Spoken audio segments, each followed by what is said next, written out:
Hello everyone! So, pagkanindot guys, no? Kung magsuroy-suroy ta din sa kalasangan.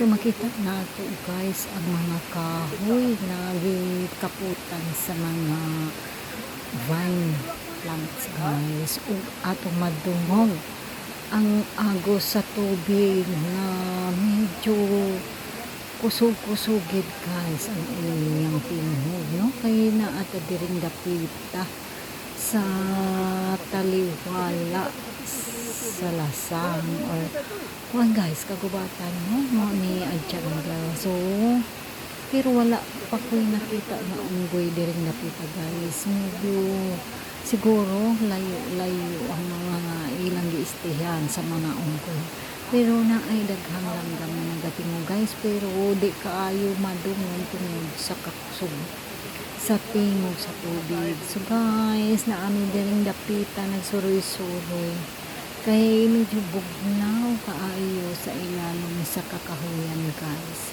Dili makasulod ang sunshine tungod sa mga kahoy na kadaghan nag-alirog ng dapita.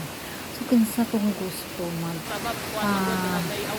bugnaw guys, dili lang dapita kung hindi ang imong feeling. So guys, maraming salamat po.